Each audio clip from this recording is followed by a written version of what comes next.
Welcome back, everybody, to Subway Builder, my series in New York trying to optimize a transportation network in New York City. Last episode, I completed and sent the routes down these different routes that we branched off. So we have the blue line coming down here, as well as part of the blue line and purple line sharing this main line through Brooklyn, where I have separate parts that split off that I will create a better network in this part of the city. Now, offline, I was thinking, what can we do to help our system? Now, I could keep expanding here in Brooklyn, but at the moment I don't see that being really feasible. And part of that is most of these people in Brooklyn are going to be our residents. So as you can see, we have a lot of people utilizing the system here, which is great. Great for profits, great for expandability.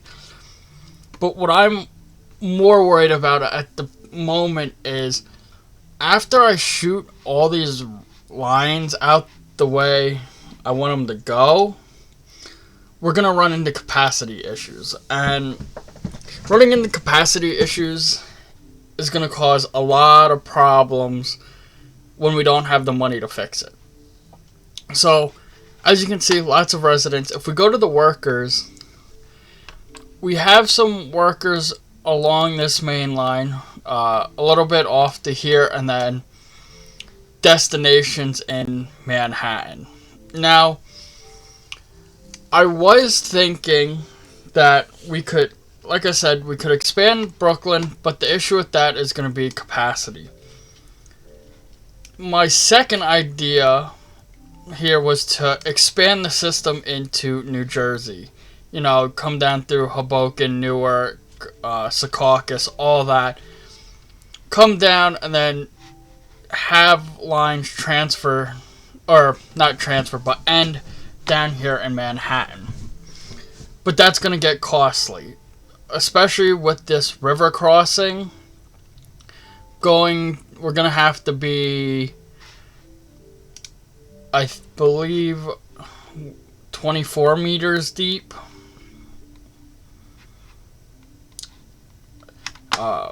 But being 24 meters deep, that I think that's 2.5 times the normal cost. So that's going to be really expensive to get across. Another idea was to come down here to Staten Island and start a network down here. Now for Staten Island, we can see that we have residents. Obviously, this is going to be a big residential area. But we don't really have that many jobs. I mean, we have some here, we have some here. I don't know how viable a network is going to be in Staten Island. So I don't think I want to start there. And my last idea, which is sounding the greatest to me, is continuing our Manhattan system. Whether that's expanding our blue lines and our purple lines, or create new lines that help support these areas. So I kind of want to make sure these lines are not getting overcrowded, which currently they are. If you watch up here, you'll see warnings that come up. And those warnings are basically that these trains coming down and these trains are full or at or near capacity. So I don't want to keep overloading these lines. So I think most likely I'm gonna start building other lines here in Manhattan. Obviously, they're gonna parallel these lines, except for like crossing each other here. Over here, I won't really have to worry about crossing. over as much until we get down further. So I think I'm going to start here on the eastern side, especially because this eastern side is not getting the proper service into this business / workers area. Probably going to have the alignment come up along Central Park or the next street over, follow it down, cross under this line here, come through under the park, coming straight down, and probably not into here. I could come down into here, and if I do that, I will probably continue on underneath and come into Brooklyn a little bit and end in this area. And then this new line, thinking of future expansions, I'm going to turn some of these dots off. So, thinking of this, that new line can branch off into the Bronx and branch out there, and then have an express and a local line come all the way down and then across. Or I could just do a local line and an express line. Have the local line stop at every stop here in Manhattan, and the express will continue through into Brooklyn. And if I do that, I'll probably have the express on the outer tracks. That way it's just easier to have the local just turn around down here. So let's start up here. Now I do have $1.3 billion in the bank, which is probably not going to be enough. But we will see. We will quad track this right away. And I believe we're going to follow right along the edge of Central Park. So I think my first station, or A station, is going to be here. Gonna have another station down here.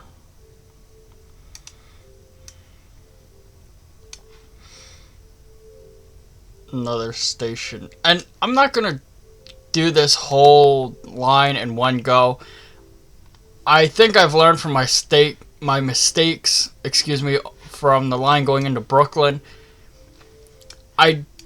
That's a lot of money to spend up front, especially for something that, is not complete yet.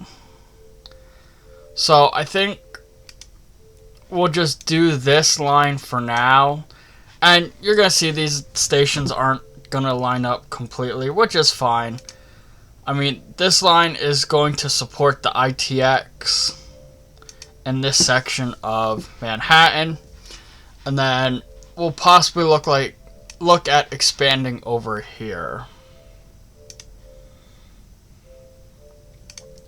So we'll have this come all the way up past the Jackie O Oasis, I believe that one is. We'll bring it all the way up to the end of Central Park. Then once we get here, this is where maybe I could look at splitting the different lines off, going up through into different parts of the Bronx and whatnot. So we'll come down here. We'll do another station here at 34th Street.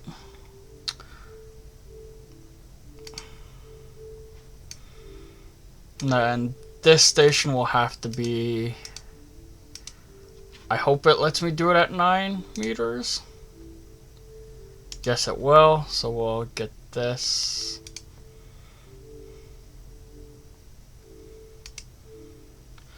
Here at 9 meters.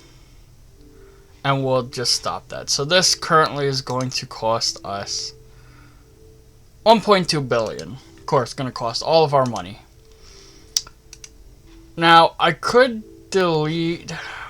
What are stats looking like down here? If we don't have a lot of residents, which not too many, we do have some workers,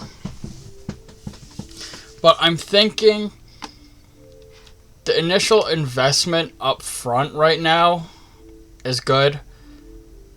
So I think we'll do that, and I don't really want to put parallel tracks in this section. Part of that, as I've probably explained before, is it's hard to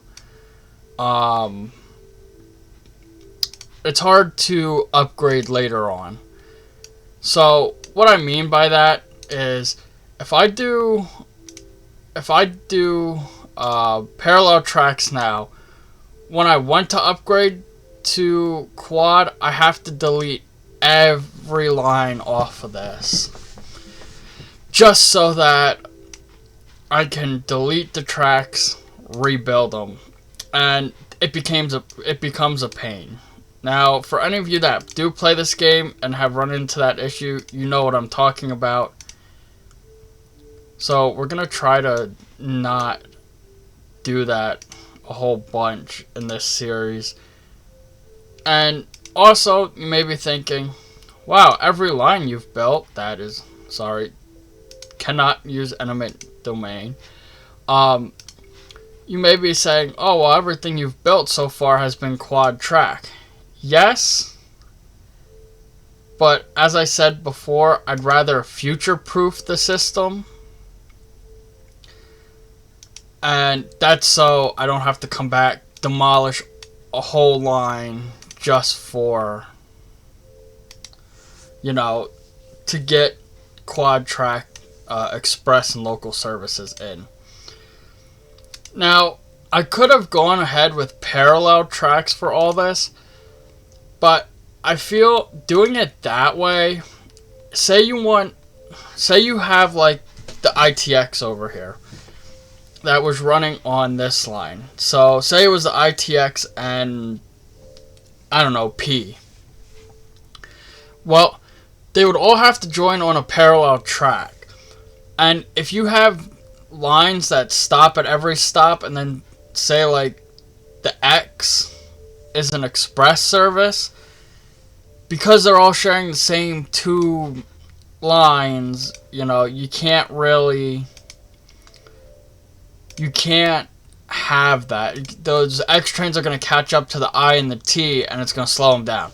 So at that point, you might as well make them all local services, and then what's the point of having a service with a 1 minute leeway on every service?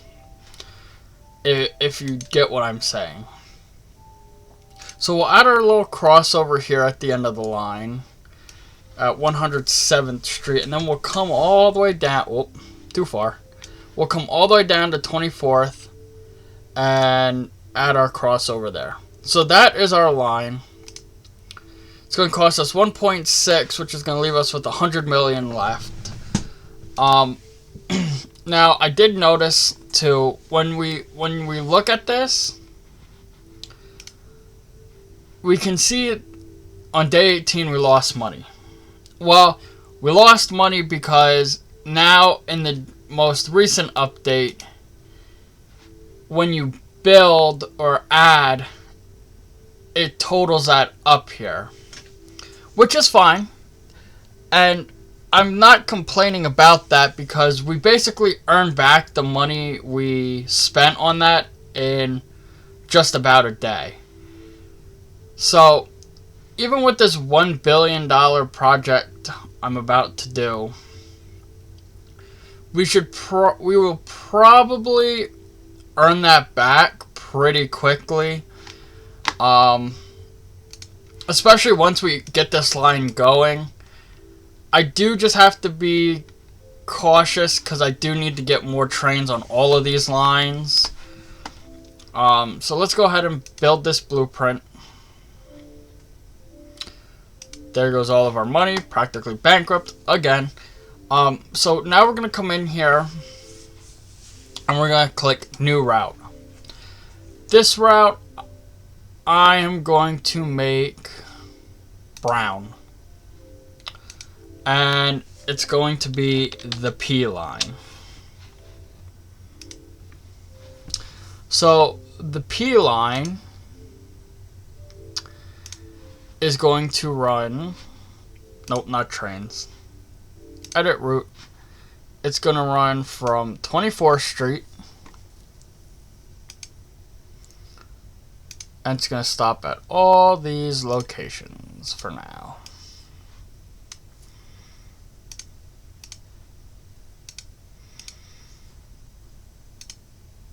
Now, like I said, on this line, the inner tracks are going to be local, so I don't really have to worry about so much of having crossovers to the outer tracks. And then once we get up here, I'm not sure if this line here is going to be a two route line, kind of like the J and Z line and real New York, but we will see. Definitely though, I do want both of these services to come up into the Bronx, whether one shoots off here or we get it down here, that one curves and follows this road up past Yankee Stadium and up and through. So we'll see what we do here. So we'll confirm these changes. Trains, we're going to have to buy more. Let's keep this running. That way we have... So in high demand, I've been trying to stay around...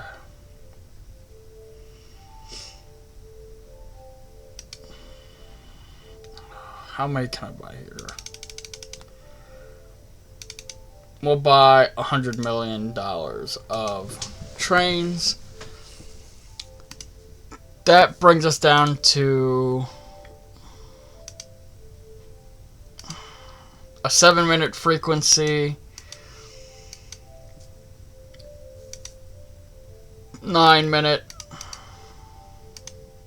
and a 12-minute. So I think that is good for this line, especially because if this line's full, people are going to get on the ITX. Now, if I remember correctly, these lines had heavy leeways. The T does not, so that's not too bad. The X...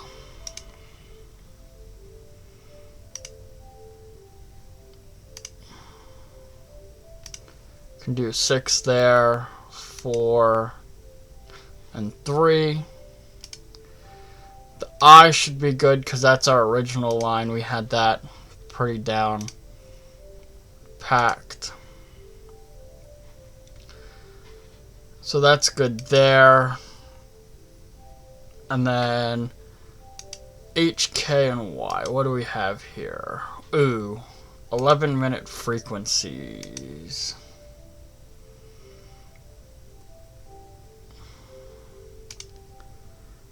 Okay, that's better there.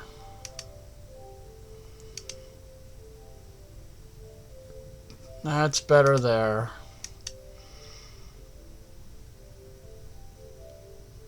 And then late nights we can, or low demand, I call them late nights because that's what low demand is. We can do it at 13 minutes. I don't think that will be a problem. K line, what do we have here?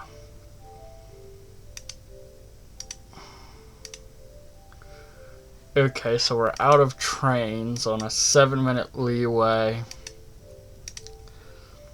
10 and 13. And what does the Y look like? Okay, so we're gonna need more trains. I do have the money, so I guess I'll buy more.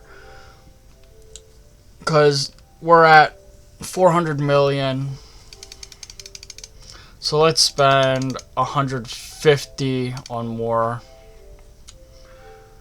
So we can get, that should be able to get all of our trains down to around 5-minute frequencies. Something like that. So Y, get the K. Now, I did say in the last video, it doesn't matter if express services go as often as local, because the locals will just pick up those people wanting to go express anyway. But I'm thinking, ideally, you want a train every 2 to 5 minutes. That, to me, that seems fair. I know if I was trying to get work, I wouldn't really want to wait more than 5 minutes for a train to come. And then during the day, you know, in the medium demand periods, you can drop your frequency a little bit. That's because most people riding the trains at that day are going to plan for some extra time. Then low demand, obviously, you're not a lot of profit and revenue coming in, so you want to limit how much you're spending. So by lowering the frequency, you have lower amount of trains, lower cost. So we're going to try to keep that low. And then I think that ITX is fine the way it is. And then the P should be as well. Yeah, just about. Something like that. So now that we have these leeways set up, we're going to have this running, see how much money we can make. Last episode we did up the fare price to $3.25. Now that has gotten us some higher revenues. So as we can see, day 25, yes, we added a new line, so we are getting more. So my plan with this brown line is to bring it down, bring it all the way down to help bring pressure off this ITX line, bring it down, finish it off in Wall Street, the local line, and then have the express continue off on into Brooklyn. Now, going into Brooklyn, I don't want to overdo this area so much with lines, but I'm thinking I can bring the brown line down, bring it across, hook it up, and possibly get some more down in this area. Because this area is going to be underserved. Because the purple line is going to be coming down this boulevard, coming down and around, as we talked about last episode. So I think I'm going to start making provisions to have this brown line going down into Wall Street. So again, quad track, it'll come back up to 5 meters underground. Stop here.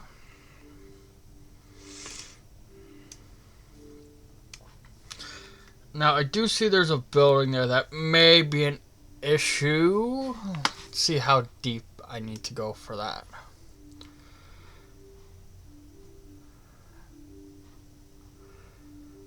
Building foundation depth, that's what I'm looking for. Okay, so it says 10 to 14 meters. Now if I go down to 10, oh, wrong way.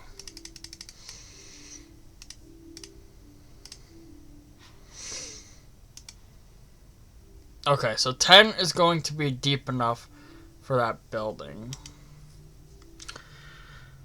So I think I'm gonna wait to have the station till after. So we'll get this station at 10 meters. And then we can come back to 5.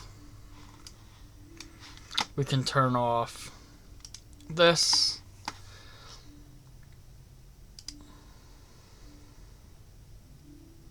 Ooh, is this street not wide enough?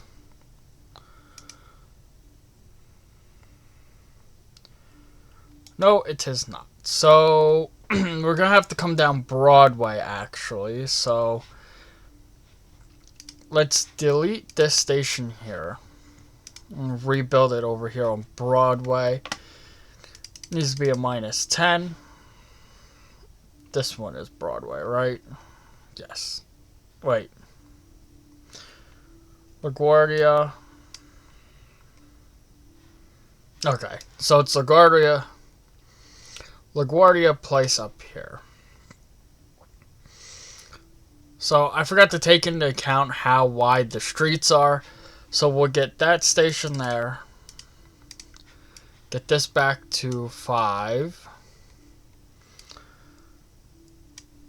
Get a stop in here.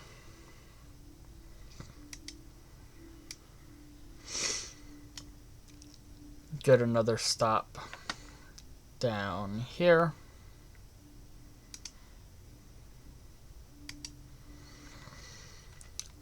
So I believe this is the Holland Tunnel, and then the Lincoln Tunnel is the one up here. Please do not quote me on that. It's been a while since I've been through the tunnels. Recently, because of where I live, I can just hop on the Amtrak, take it up to New York. So we'll go there. We'll keep coming down. And I'm trying to decide. Now, obviously, we're going to come down here. This is going to be the world. We're down by the World Trade Center. Keep coming. And then this final station is going to have to be a -10. So that will go there. And then as we bring it out, it looks like we can get away with a -16 across here, which I'll probably keep it -16 the whole way. And then bring the train or the tracks in and down, since it is going to be double tracked once we hit here. So right now, with just the stations, we're talking $1 billion. Till we add tracks, I'm going to say we're going to be right around $1.6 billion. So this part of New York, for anyone who's never been to New York or doesn't really know a lot about New York, this is actually the old Dutch part of the town. So this is where you're going to find things like Wall Street, Canal Street, places of that nature. The actual streets are named based on what was there. So Wall Street is where the old Dutch wall was, on Wall Street. And some of these are historical buildings. So when you do get down here to where Wall Street is, so right here is going to be Trinity Church. This is where Alexander Hamilton is buried. This is where Robert Fulton, the creator of the steamship, is going to be buried. And then this is going to be Wall Street. So this actually, back in the old Dutch days, this was where the wall was. Broad Street was called Broad Street because there was a Broadway. And then there's also things such as Canal Street, where there was a canal at one point and whatnot. So there's a little bit of lesson of the different parts of Old Town. I guess call it Old Town Manhattan. At the same time, other parts that are north of this, the way you can tell if it's part of Old Town New York or if it's more modern, all you have to do is look at how straight the roads are. So like up here where the streets are very square to each other and create blocks, like true blocks, that's going to be your more modern section. That's where city planning took place and whatnot. Whereas when you get down here to older Manhattan, older New York, you can tell this was more of a natural growth part of the city. And you can see this in a lot of old historical cities. For example, anyone who's watching from Europe, a lot of your cities, well, I don't want to say your cities, but a lot of European cities originally were organic growth, meaning, oh, someone had a path back to their farm here. That became a road, and it's not straight and whatnot. You see a lot of that, but then you can tell where the city started to be, where it was being planned. So if we were in Boston in this playthrough, you'd really be able to see that, where there's tight, narrow streets, not very straight streets. And a lot of times, the older the town or city, the more you see that.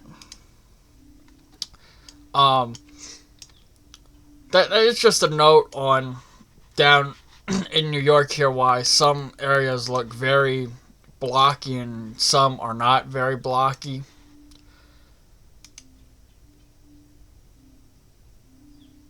Alright, let's try to avoid this building here. There's going to be some jankiness, but that is alright. And it's probably because I didn't have the station straight in.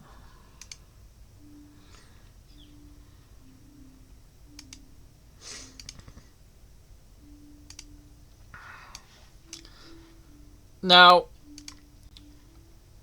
I know I've talked about before the New York City subway and how they follow the streets and how they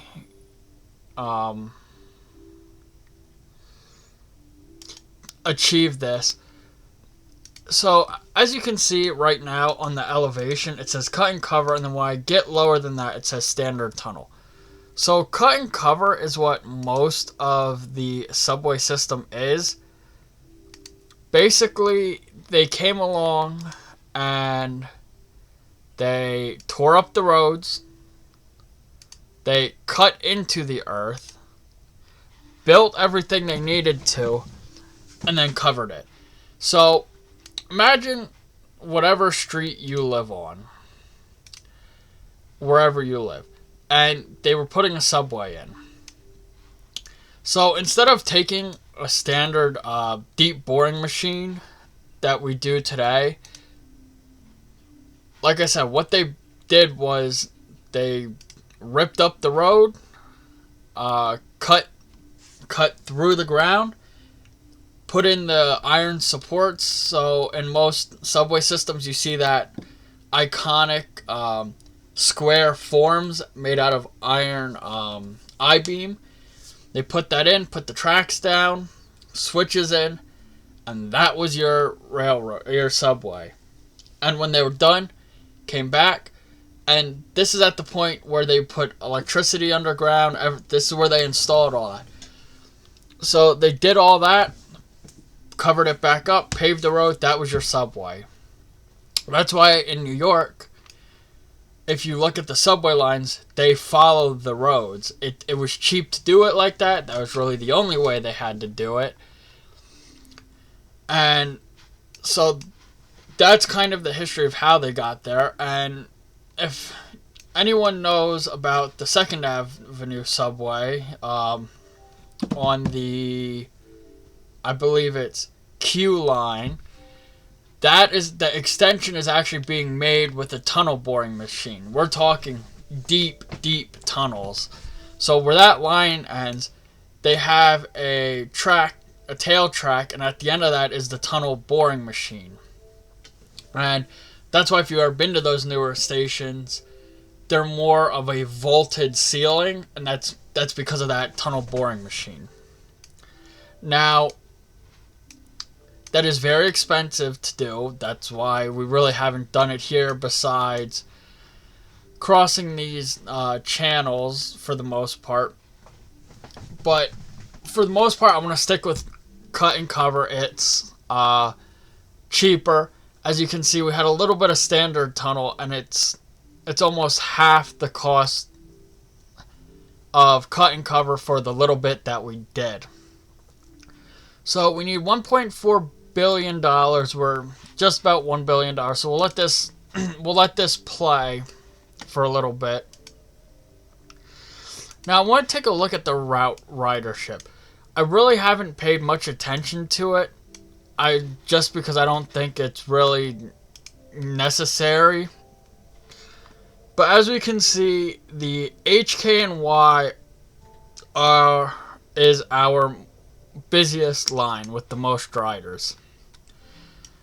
Now, most of that I would assume is because it's a longer line. So the ITX spurs end right here at Prospect Park. So the purple line comes through Prospect Park and down a little bit more to the south and east. Now, I'm hoping that this P line, once we get it down here, it's gonna climb these ranks a little bit. But the ITX doesn't look all too demanding, and then I guess part of that too could be it's just not going as north as our HKY line here. So that could be a part of it. Reason the T is the last line, again, is because it's so short. Now, the P already is more popular. And if I had to guess, that's because it's going straight through this big area of workers. Hopefully, possibly in the next episode, we'll start another line in Manhattan, coming down this side of Central Park to relieve the purple line a little bit. But that's going to come down, cut across, or not even, maybe not cut across here, come down and then turn and go into New Jersey a little bit. And then we can play off of that in future episodes. This blue line here is going to be what really extends out here and stop here at JFK. If you probably did notice, I messed around with the colors a little bit so it's not as dark. I made the airports in a color that really popped out. So hopefully this blue line here, down here, will come across and I can get it into JFK. This will be like a loop section, a one-way track coming around and back. No need to have a terminus. I can just loop it back. And then this line will come up this way. This line, I'm hoping, comes here. This purple line will probably come out and end somewhere out here. Get this one to come down and into Coney Island. And I might have this one come down and into Coney Island the other way.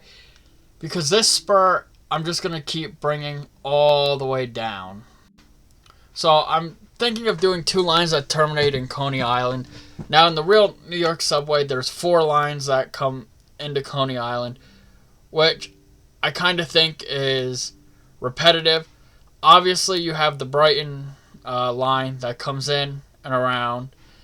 Then you have the F that comes down, joins up with the Brighton line. You have the D that stops just shy of Coney Island. And then you have two other lines coming in from the other side. So I think that might be a little overkill for this area. Now, with the Brighton line, the D, I believe it is the express, while I want to say it's not the R. It might be the Q, the D and Q. The Q is the local, but I don't see really a need for that service in here. Like, yes, it get your more people off the local and into the express. But again, I'm looking for the system more to make sense than anything. So for me, it needs to make sense. It needs to be profitable, and it has to have high ridership. So if we're looking between this, call this 100,000, 200,000, 315,000. We almost have 500,000 people riding our system. So right now, I'll call that a win. Hopefully, before we end this episode off, I'll have enough to complete this line, continue it down.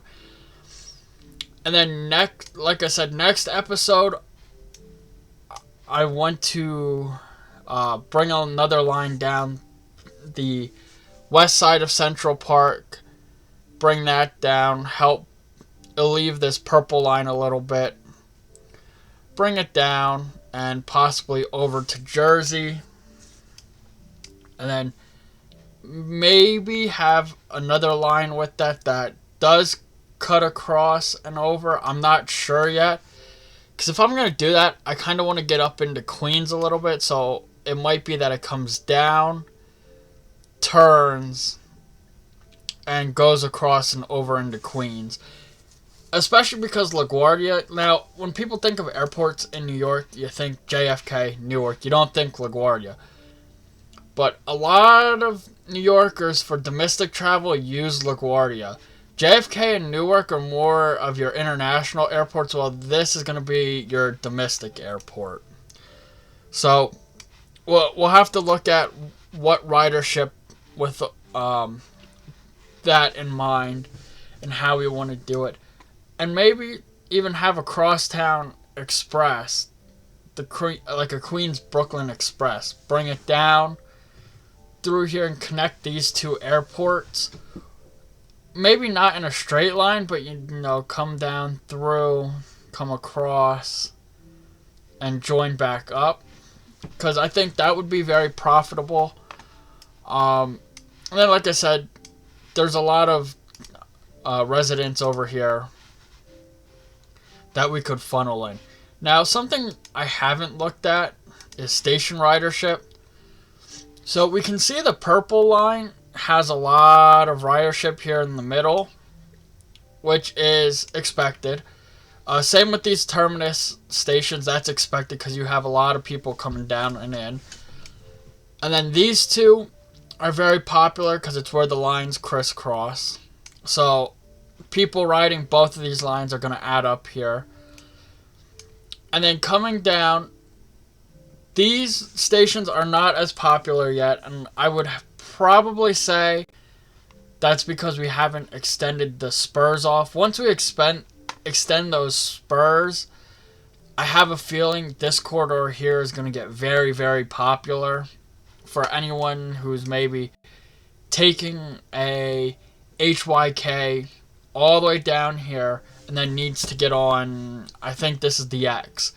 Get on the X into Brooklyn going up towards Queens. Or someone on the ITX is coming down and needs to come all the way down here. So I'm I'm going to have to offline look at what we need to do to make all these routes piggyback off of each other. How close are we here to...